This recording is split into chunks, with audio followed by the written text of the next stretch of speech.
The world knows them as spirit masters, a special class of fighters who make deals with spirits to share power and fight as a team together. One of these masters stands with a massive flame dragon, asking the guy in front of her if he's actually joking. She wants to know if he really thinks he can take on both of them by himself, but even with his instincts telling him this is bad news, he just stands there, staring down the fire. He keeps that same confident smirk and says they should just find out what happens, and the girl doesn't hesitate. She yells for her flame dragon to burn everything to the ground. As the fire closes in, the guy just laughs about how dead he is, but still tells them to give it their best shot. It all comes down to the spirit contract, a bond that changes everything by turning two beings into one. They fight side by side and cover for each other, making the soul-bound link between them the strongest thing on the battlefield. This connection between a master and their spirit is the absolute core of every battle. It's just how things work when you're at an elite place like Isekai'd. This school is one of the top spots for training new masters, and this was supposed to be a normal story about masters and spirits forming bonds.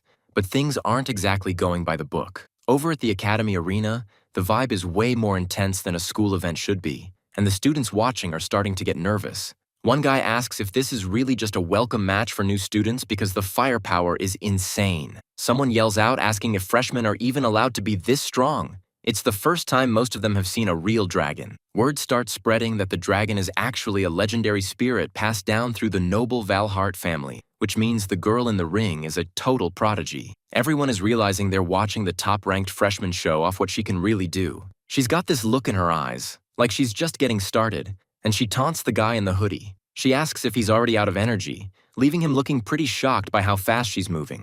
The flame dragon lets loose a massive fire blast that tears through the arena, and everyone watching is losing it because Rook is still standing there like it was nothing. One girl yells out that the last blaze didn't even faze him, which starts making the other students wonder if their eyes are playing tricks on them. One guy points out that Rook is a second year, but the real shocker is that he hasn't even summoned a spirit of his own yet. Rook just looks at her and says he's got a suggestion, asking the girl if they can just call it even right here and now. It turns out this guy is Rook Arias, a second-year ranked number 2, and nobody even knows what kind of spirit he's contracted with. The Valhart girl stares him down from the top of her dragon, clearly taking his offer as an insult, and asks him if he really thinks he can defeat them without even calling on his own spirit. Rook just tells her there's no need for a freshman to get so fired up over this. He tries to remind her it's only a welcome match and that it's definitely not a death match, but she just screams at him to shut up. The Valhart girl is totally fed up and yells out, asking what kind of duel even happens without summoning a spirit, and she tells Rook she's going to drag his spirit out of him herself. She goes for a fire spirit art as a massive pillar of fire called Dragon Flame Burial shoots out of the ground to wreck him, but Rook manages to slide away just in time. He admits that one actually made him sweat, while she's left wondering if it was an underground ambush. She realizes he used the momentum from her own attack to jump into the air. She thinks he'll be an easy target up there, yet Rook moves through the air with crazy speed, way faster than someone just falling should be moving, and it catches her completely off guard. She freaks out, wondering how he can move like that, or if he's secretly using wind arts. She starts to panic because she knows her dragon's fire burial won't do anything against a vertical leap like that. Meanwhile, Rook is actually pretty impressed. He watches her move and thinks about how well she's handling such high-level spirit arts, especially the way she's perfectly in sync with her dragon as the fight keeps heating up. Rook doesn't even use a weapon. He just steps up and punches the giant flame dragon right in the face, and the crowd can't believe what they're seeing. One guy asks if this is even a Spirit Master Academy anymore, since nobody should be able to go toe-to-toe with a high-level dragon spirit bare-handed like that, making the students realize Rook isn't just some talented kid. He's a total freak of nature. Meanwhile, the Valhart girl is losing her mind and asks if he's mocking her. She yells at him to be a real master and finally summon his spirit, but she's clearly reaching her limit. She warns him that if he keeps holding back, she's going to stop being nice, so the entire arena suddenly fills with this massive, blinding explosion of light and power. One of the guys in the stands freaks out and asks if she's trying to blow up the whole building. She starts a heavy chant about ash and trembling bridges while she keeps the spell going, talking about death and unheard prayers. Rook just shifts his feet and gets ready as she calls out the flames of hell. Rook finally decides to do something, and this strange liquid energy starts swirling around his hand.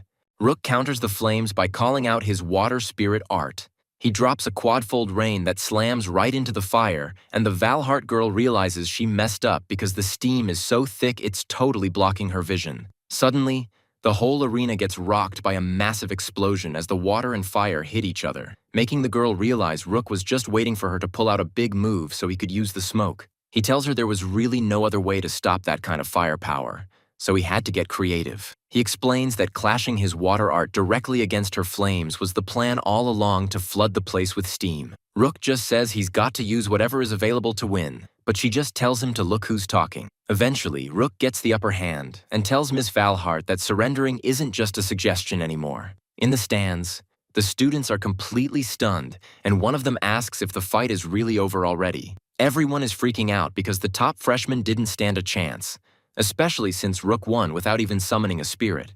The Valhart girl looks at Rook and tells him that was a pretty impressive show he just put on, but Rook points out it's a big deal getting a compliment from Her Highness, though she reminds him to just call her Misha while they're at school. Rook starts walking off, saying he's done his part for the day, but Misha immediately yells for him to stop right there. She just stares at his back while he acts like the whole fight was no big deal. She gets even more upset and asks if he's actually trying to mock her right now. Rook just acts confused and asks her what she means, making Misha snap at him to stop playing dumb because she's clearly not having it. She explains that a Spirit Master duel is supposed to be a serious fight between two people with contracts, and she demands to know why he's refusing to summon his spirit, asking what kind of joke he thinks this is. Misha calls up her power again and warns him that if she doesn't like his answer, she's going to incinerate him for real this time.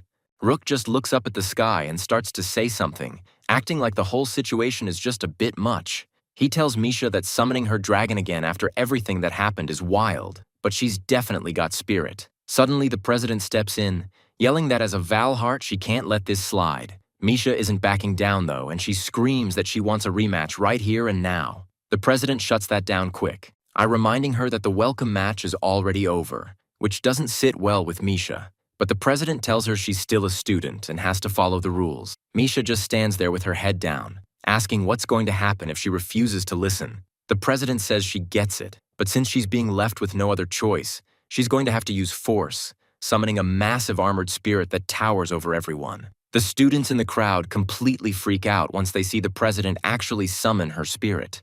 The arena is completely hyped up with the angel and the flame dragon facing off, and one of the fans yells that this massive fight is exactly why he showed up, since the match earlier was honestly pretty boring compared to this. Hoodie Guy just stands there staying quiet, but one of the students nearby starts wondering what the deal is with that guy in the corner just staring with a blank face.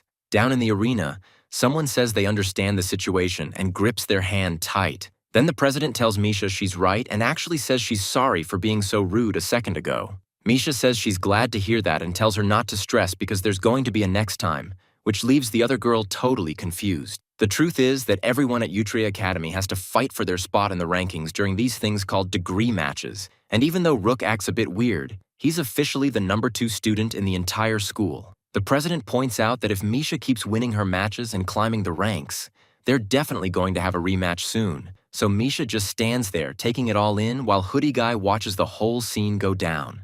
The president is completely losing it, crying while she promises that next time for sure she's going to burn her. Watching her freak out makes Hoodie Guy realize he is probably in huge trouble now, and Misha turns to him and asks why he never actually summons his spirit, but he just brushes it off like she's always bringing that up. She points out that he didn't even use it during the official degree matches, so Hoodie Guy just starts walking away, telling her he simply didn't have a reason to do it, and that's the end of the story. One of the students watching them mentions how the guy has literally never summoned his spirit once, and another guy says that's just how he is, though he admits he can't figure the dude out at all. As soon as he's alone, Hoodie Guy completely breaks his cool, shaking and sweating because he honestly thought he was about to die. He keeps thinking about how scary that dragon was, and how Misha didn't need to provoke the president since now the girl has a serious vendetta. He just sighs to himself, wishing she knew he never actually meant to be disrespectful to her.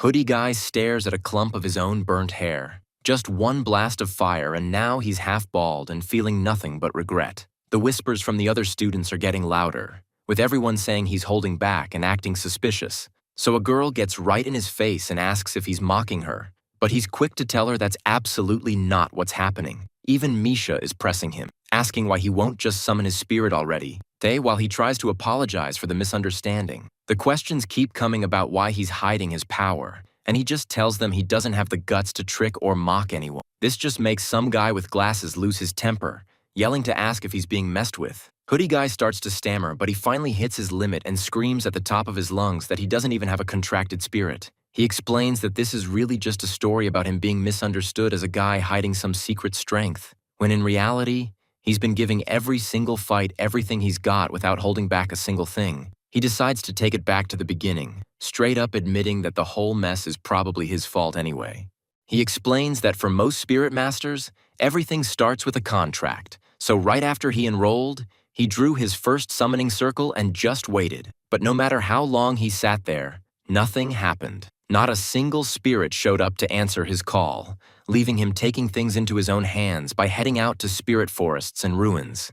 He even tried asking the spirits face to face, but it was a total disaster because every single one of them rejected him. Basically, it was a complete and utter failure. He felt like he wasn't just unpopular with the spirits, but actually invisible to them. It's a pretty rough realization, and even though the situation was bad, he couldn't just quit school. He didn't have that luxury, even while some big muscular guy nearby tells him he's clearly got talent. His dad had worked hard to pay his tuition, and everyone back home was counting on him to make something of himself, so he decided he would just have to train like crazy. If he couldn't get a spirit, he'd find a way to fight without one, working on his body, his mind, and his sword skills every single day until he was stronger than anyone expected. Looking back at how much he improved, he starts to blush a bit and admits that he definitely got a little too full of himself.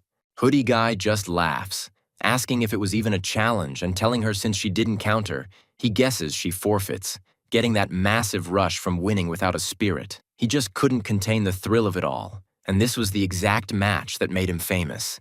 It turns out his opponent was actually the princess of the Romus Kingdom, the high-level girl who's the contractor for the Archangel Spirit. Looking at her now, she's clearly not happy, and it turns into this huge showdown with the top-ranked student in the whole school. Things get way too real as the Hoodie Guy starts freaking out internally. He just keeps repeating to himself that he's definitely going to die, and right then and there, he realizes he's already lost. He's completely covered in sweat, just thinking about how she's such a wild little princess.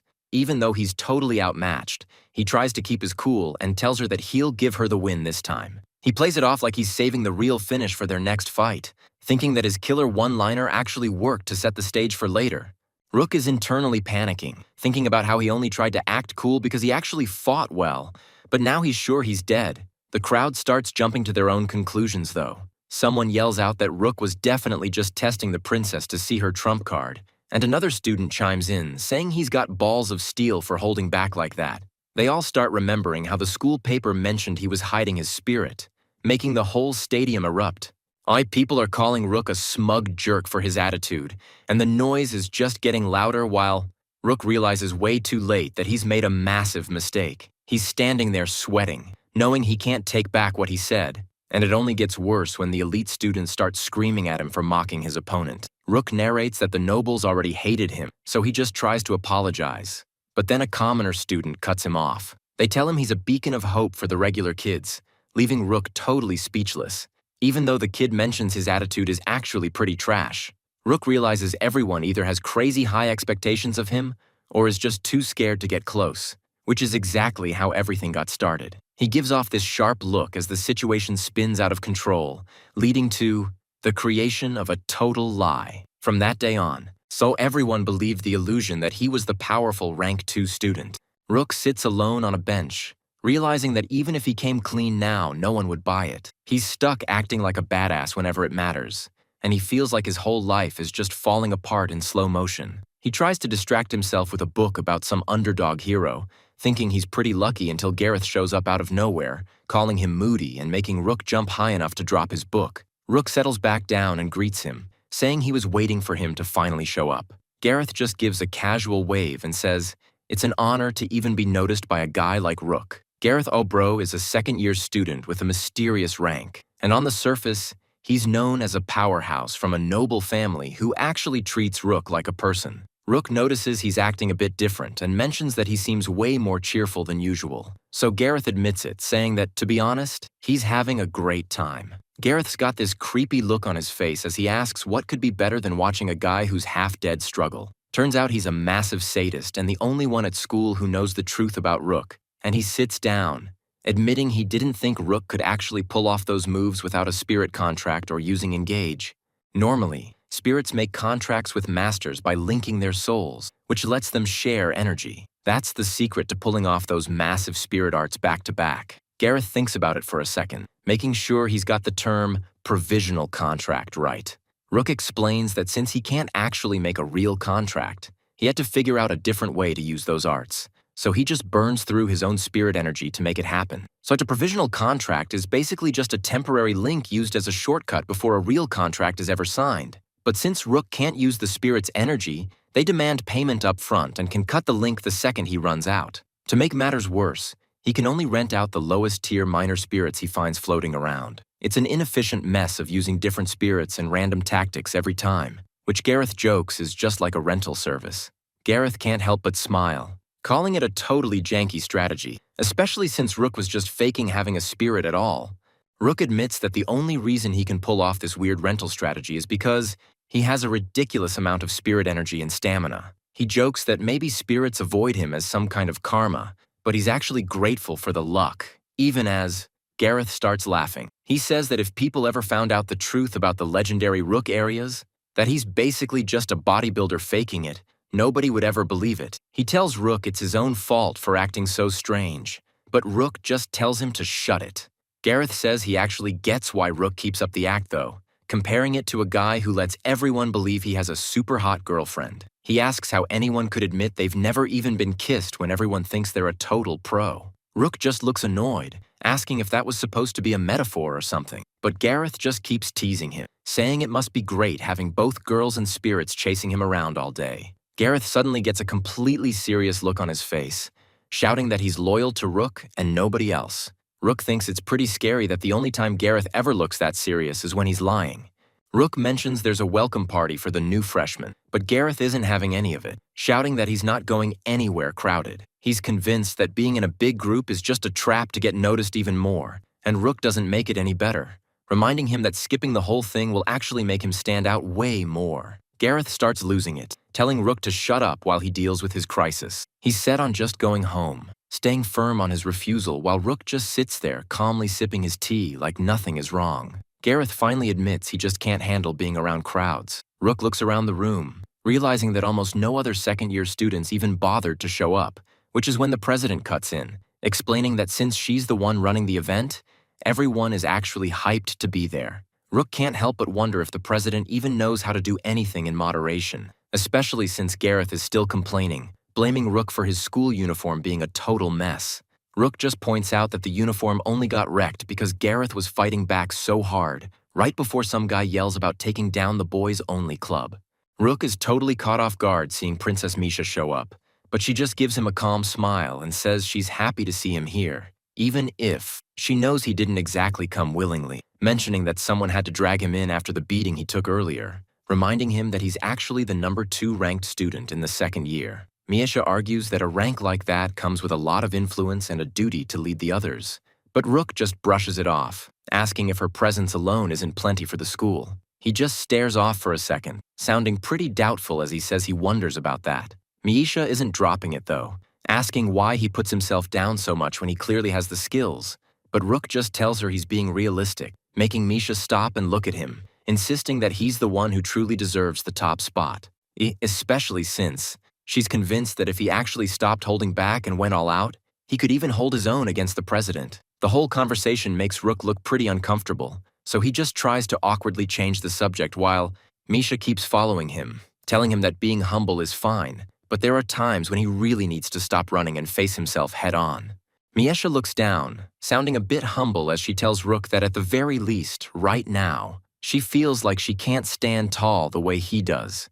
Rook just sits there, thinking back to when she introduced herself as the student council president to all the new students, making him realize that here at the academy, she doesn't see herself as a princess at all. She tells him she honestly wishes she could be as genuine as he is, but Rook doesn't seem too sure about that. I'm just looking away and thinking that being uncomfortable actually feels right for him for the time being. Up at the podium, the president closes her eyes and decides that's enough speeches for one day, announcing to the whole hall that it's time to move on to the roundtable session. As birds fly through the air to mark the transition, the announcement tells all the upperclassmen to check their seat assignments and get settled in. Rook pulls out his card to see where he's headed. And Gareth shows up next to him with a smirk, saying it's a real shame they aren't in the same year. Gareth gives him a heads up to be careful with what he says, but Rook just brushes him off, saying he's got it and definitely doesn't need any help though. He immediately regrets saying that. He looks back to find Misha sitting right there, looking completely terrifying and giving off a massive flaming aura, making Rook realize he definitely needs some backup. Celia claps her hands together to get everyone's attention, noticing that the whole group is finally there. She decides it's the perfect time to start with some intros and jumps right in, introducing herself as Celia Ruflara, a second-year student ranked 8th in the academy. She flashes a smile and tells the freshmen she's an honor student, so they shouldn't be shy about asking her for help with anything, which leaves Rook pretty impressed. He looks at her and thinks about how she's got it all. The social skills, the personality, the noble background, and the grades to match. Rook is honestly just relieved she's there to handle the talking. And then Celia turns the floor over to the rest of them, asking to hear who they are. Maylee goes first, sounding pretty nervous as she stammers out her name, while Leia just keeps it short and serious when it's her turn to speak. Rook just gives a small, awkward greeting to the last member of the group, feeling the heavy vibe coming from the person sitting next to him, who turns out to be Riki Kagakari. He looks totally calm as he introduces himself and tells Celia it's a pleasure to meet his senpai. Rook can't help but stare, spotting the Eastern-style samurai sword the guy is carrying and wondering about his fighting style, thinking that if Ricky is a close combat specialist like he and Gareth are, they might actually have a lot in common. Celia beams at everyone, officially wrapping up the meet and greet by telling the whole group she hopes they all get along great. Celia keeps the energy up and tells the other two they need to introduce themselves next, so Rook awkwardly starts off by giving his name, and one of the girls clicks her tongue in annoyance before giving a half-hearted greeting, which immediately catches Rook off guard as he wonders if she's already judging him. The whole vibe is so tense that Rook can't even enjoy the food, thinking about how these expensive sweets taste like absolutely nothing because he's so stressed out. Suddenly, a guy speaks up and says there's no point in even trying to remember the face of some broke kid, making it clear that things are about to get ugly. Celia tries to de-escalate, telling the guy to speak up if he has an issue, while Maylee panicked and tells him to talk to her instead of Rook.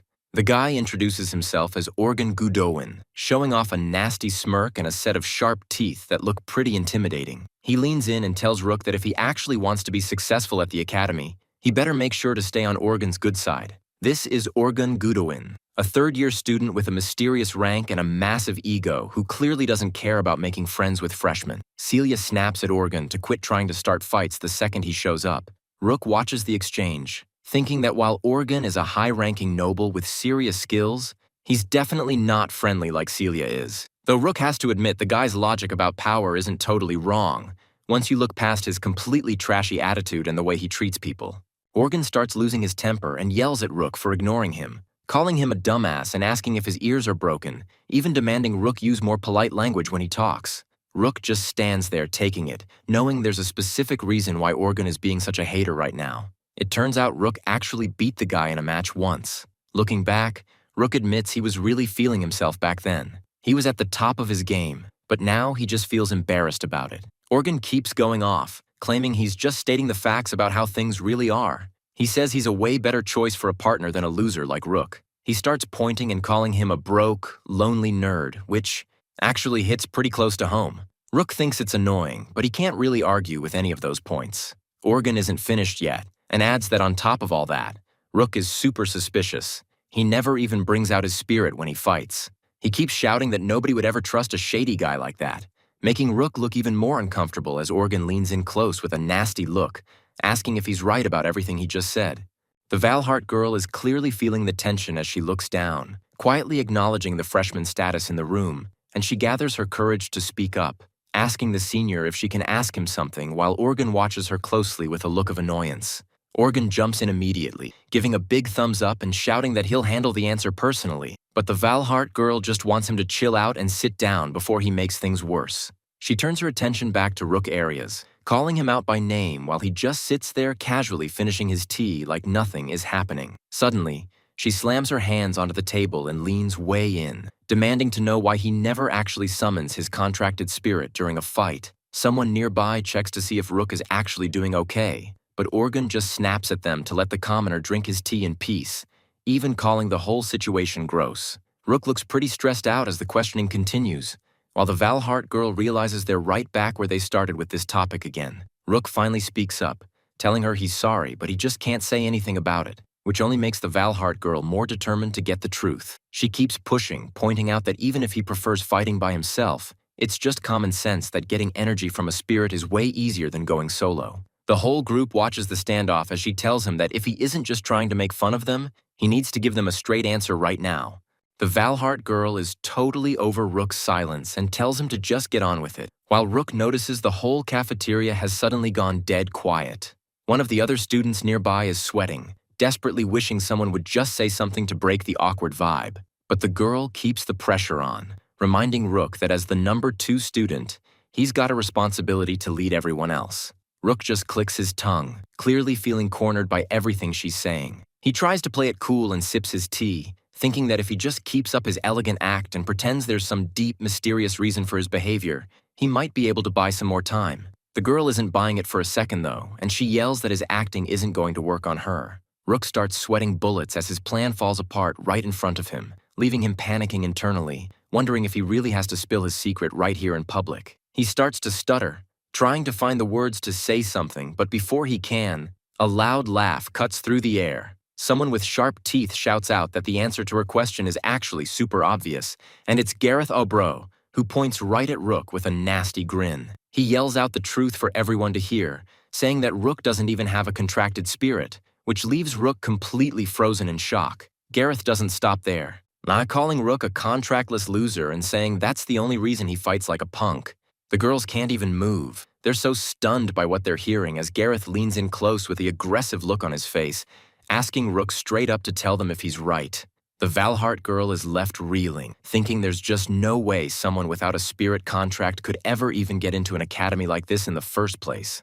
Celia is trying to keep it together, asking if Organ is just making stuff up, but the tension in the room is getting heavy, because this whole situation is basically how Rook got stuck being seen as some powerhouse hiding his true potential. The crowd sees Rook's nervous sweating as a smug grin, and they're all hyping him up, waiting for him to drop some secret move, which couldn't be further from the truth. Rook is freaking out because this whole legend of his is nothing but sweat and lies, and he knows Gareth is actually 100% right about him. He's honestly terrified that his high school life is going to crash and burn before the day is even over. Meanwhile, some other students are just sitting around debating who the actual strongest person in the academy is. The girl with glasses is convinced it's the student council president, but the conversation shifts to the school's pride, the Iron Prefect, who apparently stands in a league of her own. Then there's the young lord, a guy so dangerous with a sword that even the prefect would have a hard time walking away from a fight with him. The debate keeps going until another student sitting by a massive wolf spirit chimes in,